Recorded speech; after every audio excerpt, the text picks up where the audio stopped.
Today on the John Ankerberg Show, where did we come from?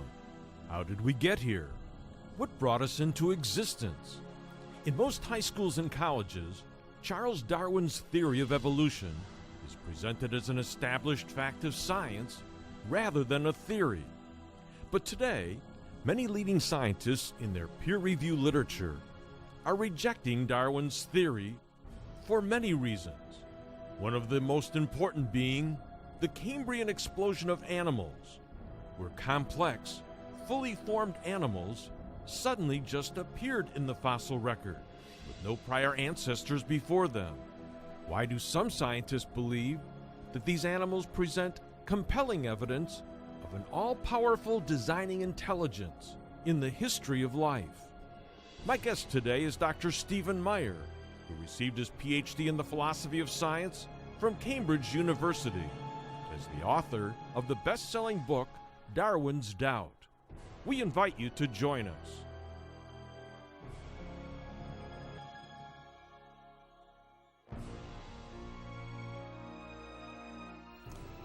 Welcome to our program. I'm John Ankerberg. Thanks for joining me.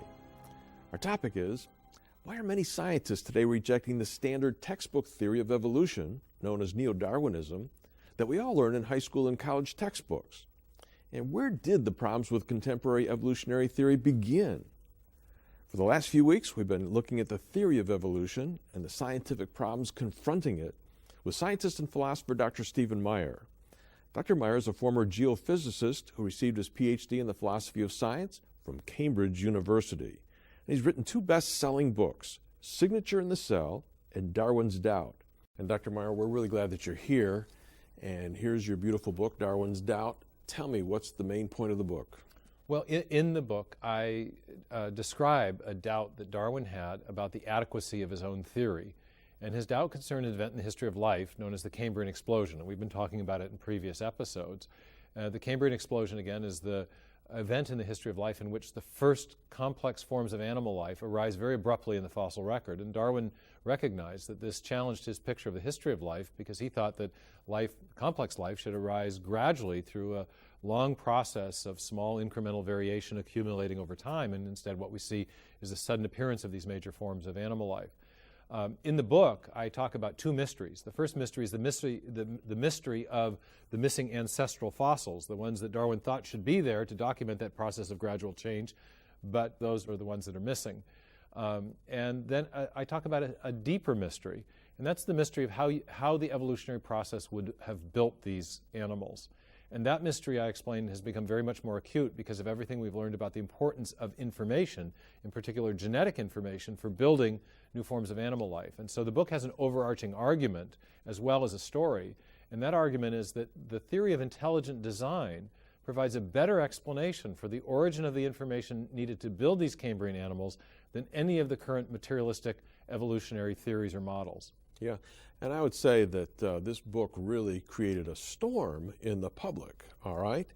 And what has been the response of the scientific critics? Well, some of it's been kind of amusing, actually, because there was a major review of the book that was published a month and a half before the book was released by an evolutionary biologist at the University of Chicago named Jerry Coyne, and he claimed that I argued that baby Jesus made the animal phyla, which I actually didn't argue. And then there was a review that was released on the early in the morning, the first day the book was available for purchase. It was a 9,400-word review written by a paleontology grad student from the University of California, Berkeley. And it was clear that the grad student was critiquing what he thought I must have said or what I maybe had said in some previous article or something, but he could not possibly have read the book. And then a later review was published in the New Yorker drawing on this grad student's assessment of the book, which he clearly hadn't read. And so there was a number of reviews that I would regard as frivolous early on. Yeah. And yeah, go ahead. I'm just saying, let's take some of them, okay? In your book, you show that neo-Darwinism cannot explain the origin of biological information. But some people say, aren't there other evolutionary theories that do so? Well, there are other evolutionary theories beyond neo-Darwinism. And one of the things I show in the book, in chapters 15 and 16, is that these other evolutionary theories, in many cases, are improvements over neo-Darwinism, but they too fail to explain the origin of information. For example, there's a wonderful new evolutionary theory known as natural genetic engineering, and it's been put forward by really top cell biologist at the University of Chicago named James Shapiro, someone for whom I have great respect. And Shapiro has shown that the mutations that Darwinists rely on to account for new biological change are not actually random at all, but they instead seem to be under what he calls algorithmic control. There's a pre-programmed adaptive capacity in organisms that allows them to respond to various kinds of environmental stressors. And I think that's fascinating, and I think he's made a very good case that these types of directed mutations are occurring in response to various types of environmental challenges. But the question that Shapiro doesn't attempt to answer is the question of the origin of that pre-programming. Where did it come from? Where did that come from? And that, again, is an information question. And so I show in these later chapters in the book that, yes, there are new models of evolutionary theory, and that in part documents my claim that neo-Darwinism is dead. The standard textbook theory is no longer accepted by leading evolutionary biologists themselves. They're moving on to try to develop new mechanisms to explain the origin of form and information. But I also show that these new theories invariably either don't address the key question of the origin of biological information, or if they do, they simply presuppose prior unexplained sources of information and therefore leave the question unanswered as well. Yeah, it seems like they've got a brick wall at the beginning and at the end. They don't know how to get the information, and once you have the information, you can't mess with it very much. Well, we found that was true as well. In an earlier segment, we talked about the problem of these developmental gene regulatory networks, how these networks of genes full of information are critical to building animals and animal body plans in the right way, and yet you can't perturb these networks without destroying the process of development. So, yeah, we've been talking about some of the critics here of your book, but there was one paleontologist that actually offered a suggestion or solution, a theory. The key argument of the book concerns the origin of the information needed to build the animals. And finally, in September of 2013, the year the book was released, a review came out with a reviewer who attempted to address that key issue. And this was a review that was published in Science. It was written by, Science is the largest science journal in America, and it was written by Charles Marshall, a leading evolutionary biologist and paleontologist at the University of California, Berkeley. And Marshall's review was critical, and yet also, I thought, respectful. And it was respectful in an important sense that I found a relief. He attempted to address the main argument of the book. And he said, look, Meyer's case depends upon the claim that the origin of new animal body plans requires vast amounts of novel genetic information. In fact, this isn't our present understanding. Our present understanding of morphogenesis, which just means body plan building, indicates that the new animal phyla were not made by new genes, but largely emerged through the rewiring of gene regulatory networks of already existing genes. Yep. Now that's a really interesting passage because he is attempting to refute the argument I'm making about the need for intelligent design to explain the origin of information, but he doesn't really explain the origin of information. He presupposes pre-existing sources of information. Number one, he presupposes the existence of gene regulatory networks, which we saw in a previous episode, are networks of interacting genes and their protein products. Well, all those genes contain genetic information. Plus, we know these gene regulatory networks act on other pre-existing genes to turn some on and turn others off at different times. And so that's another source of pre-existing genetic information. And thirdly, rewiring the genetic regulatory networks requires requires changes of code, more input of information, and in all three cases, Marshall doesn't explain where this information comes from, he just presupposes it. So I don't think you need a PhD in biology to see that he hasn't refuted the argument I made. Instead, he really begs the question. He just puts the problem of the origin of information back a little bit and says, well, there's all this pre-existing information that explains how the animals developed. In addition to all that, he suggests that the evolutionary process could rewire and alter these gene regulatory networks. And as we discussed in a previous episode, one of the things we know experimentally is that you can't perturb these networks of genes and expect animals to develop properly. Instead, if you alter these networks of genes, they're going to die. And so that's actually not even a plausible suggestion based on what we know experimentally. Yeah, I also have to say that there are a lot of scientists that made some positive statements about the book. I mean, I read the one professor from the Max Planck University or Institute in Germany who said that it's the most accurate, comprehensive review of the scientific literature that he's seen in 40 years. I mean, what did that do for you? Well, we were really pleased with some of the endorsements for the book that came in from, there was a Harvard professor of genetics, a leading Kambriyen paleontologist who's published a book on the Kambriyen explosion with Columbia University Press, this Professor Lünig from the Max Planck Institute in Germany. So yeah, we've had supporters as well as critics.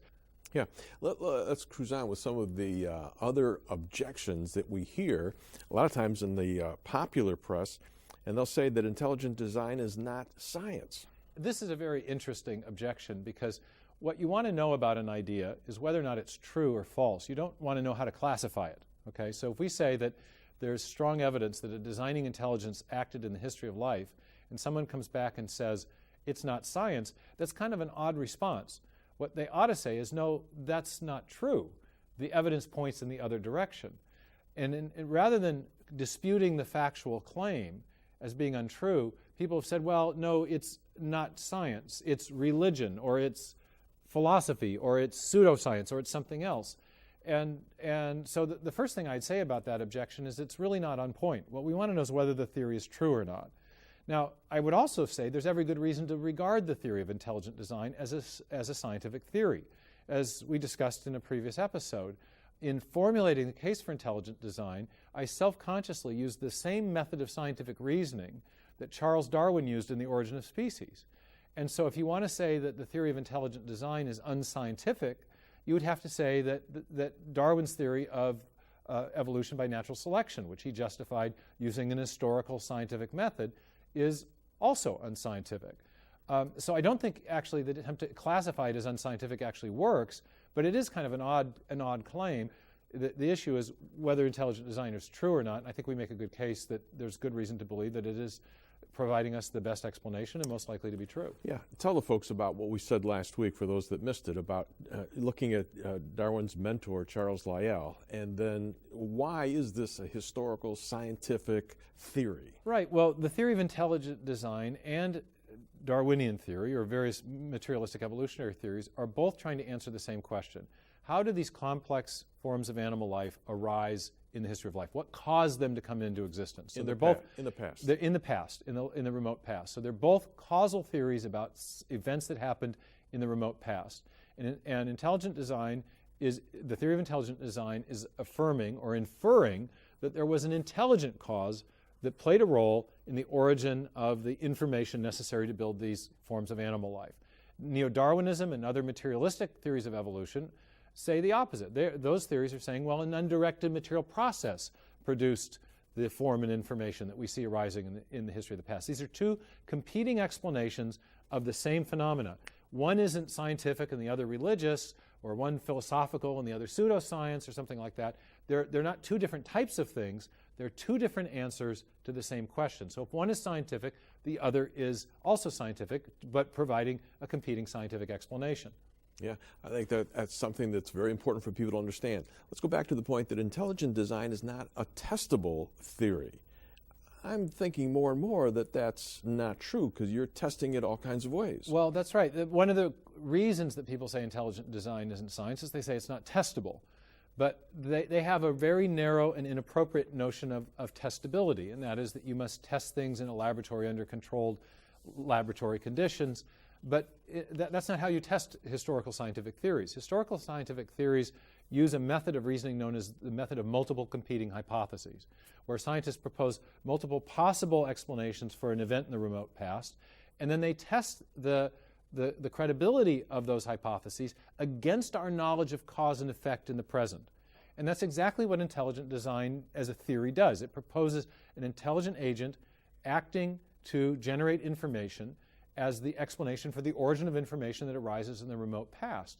It then tests that idea against our knowledge of cause and effect and shows that there's only one known cause of the origin of information in our present experience, and that cause is intelligence. So intelligent design meets the key test of what's called causal adequacy. It proposes a cause which is known to produce the effect in question. And there are other ways that you can test historical scientific theories as well, and I show in my book that there are actually 3 separate types of tests, and the intelligent design is testable in each of those relevant ways. And so it meets the test of, or it meets the criterion of testability, and there's therefore every good reason to regard it as a scientific theory. Okay, and then the big one is that people say, hey, intelligent design is religion masquerading as science. Right, and I think the idea that intelligent design is religion, not science, confuses the basis of the theory of intelligent design with the possible implications of the theory. And the basis of the theory of intelligent design is the scientific evidence that we've been looking at.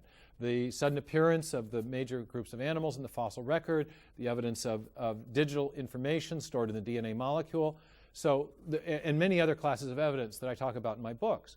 So the basis of the theory is evidential. It's the evidence of the natural world, and also the use of a standard method of scientific reasoning, the very method that Darwin used.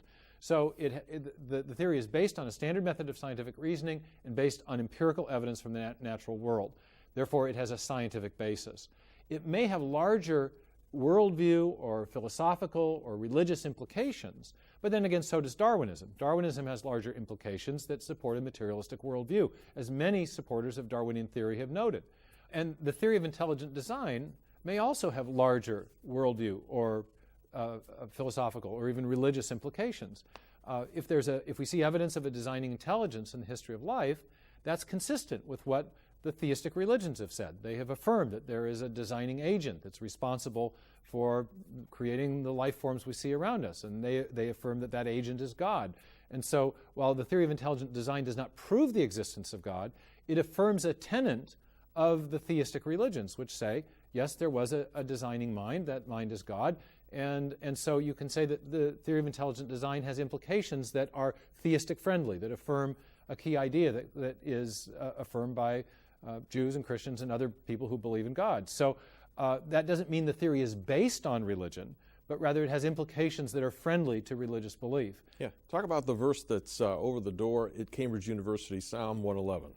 Well, I've made this clear in a lot of my public discussions of intelligent design. Intelligent design, again, is based on scientific evidence and a scientific method of reasoning, but it has larger implications that are friendly to faith. I happen to also be a person of faith. I'm a Christian, and one of the things I found inspirational when I was doing my PhD work in Cambridge was an inscription that had been placed on the door of the Cavendish Laboratory by the famed 19th century physicist James Clerk Maxwell. Is I think arguably one of the 3 great physicists in the history of science. And Maxwell was a devout Christian who wanted the inspiration for science to be publicly proclaimed, and the verse that he had inscribed on the door of the Cavendish Laboratory captured that in his view, and it was from Psalm 111. It said, "Great are the works of the Lord, sought out or studied by all who take pleasure therein." And for him, this was the inspiration for doing science, is that he believed the natural world had been created by God, and it had been made intelligible to the human mind because God was a rational creator, and he made our minds in a rational way so that we could understand the logic and design that he had built into the creation. Yeah, I like the next part down there. He has caused his wonders to be remembered. What does that mean? Well, when I sign my book to people who ask for a signature, and I often put that reference to the Psalm 111:4. It says, "He has caused his wonders to be remembered."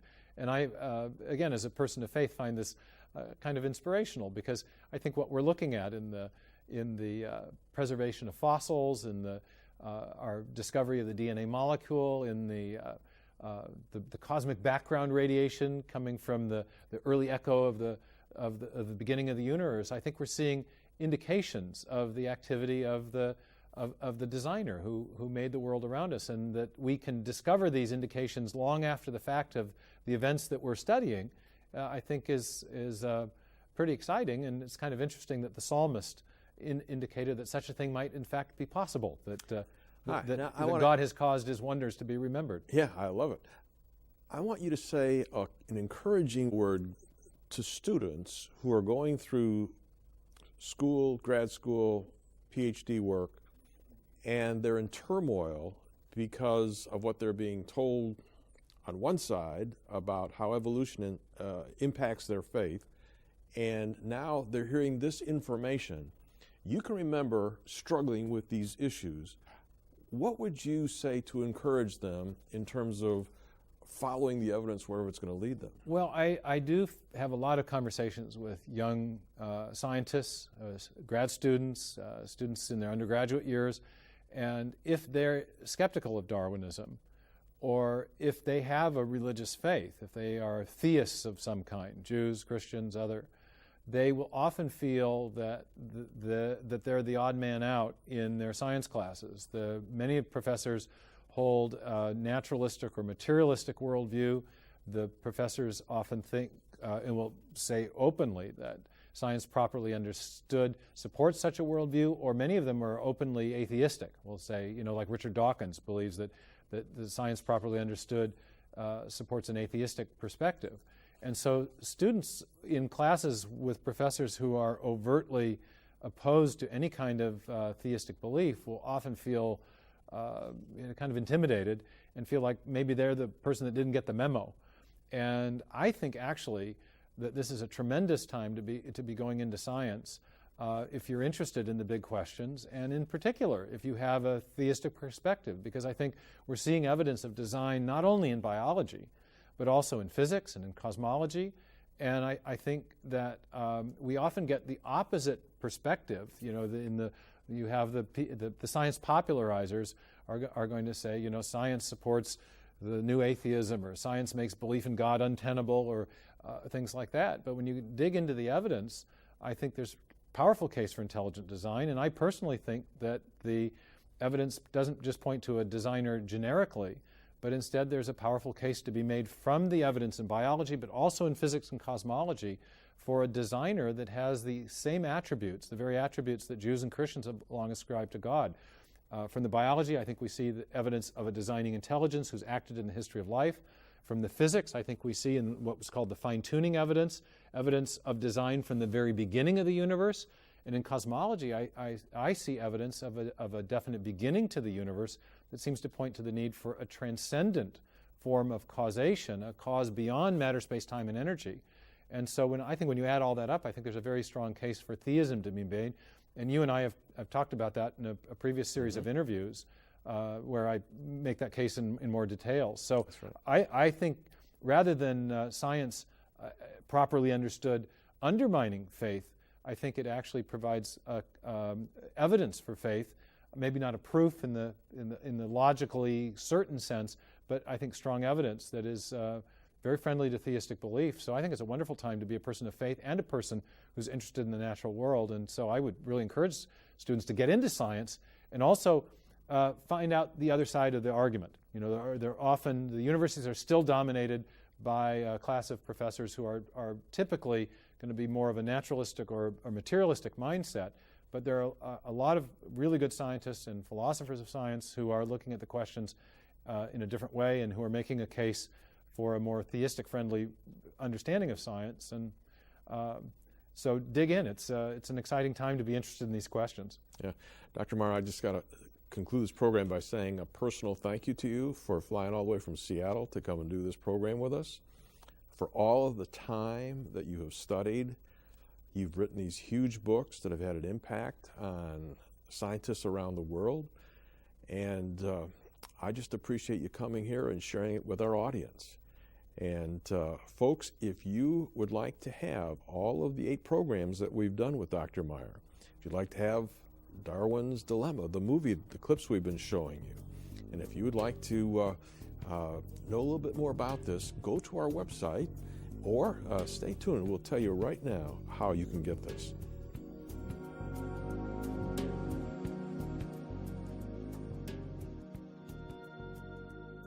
If you would like to have all of the information in our new series, The Case for Intelligent Design, Charles Darwin admitted he did not know how the first cell came into existence. But today, molecular biologists have discovered that the human cell is not simple, but complex beyond belief. In the nucleus of each cell is the DNA molecule, which contains a storehouse of 3 billion characters of precise information in digital code. This digital code is crucial to the origin and function of all plants, animals, and humans. But where did this complex DNA code come from? And is an all-powerful, intelligent designer a better scientific explanation than Darwinism for the genetic information found in the DNA molecule? The 4 television programs in this series are available on DVD for a gift of $49. Then our second series is entitled The Mystery of the Missing Fossils, featuring Dr. Stephen Meyer. All 4 half-hour television programs are available on DVD for a gift of $49.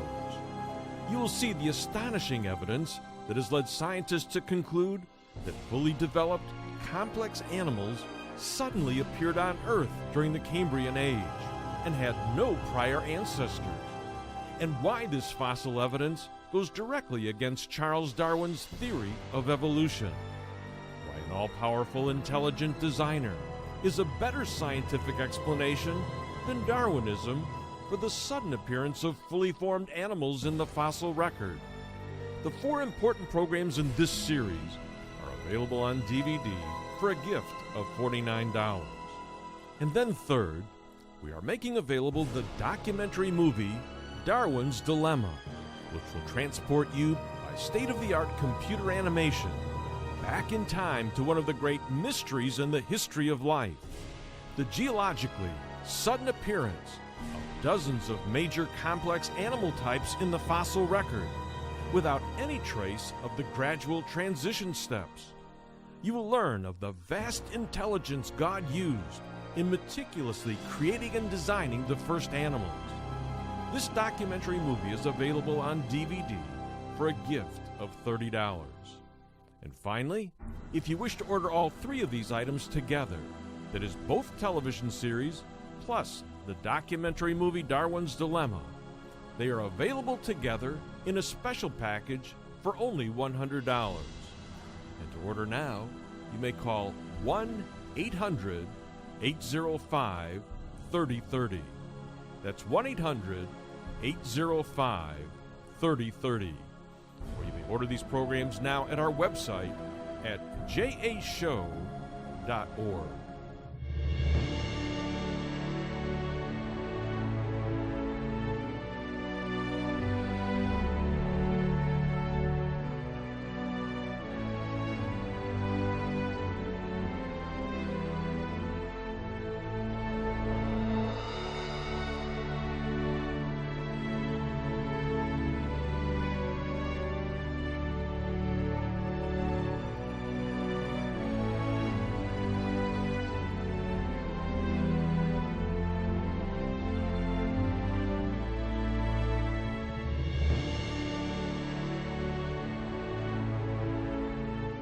And to learn how to start a relationship with Jesus Christ, go to our website at jashow.org and click on Pray to accept Jesus Christ as your Savior.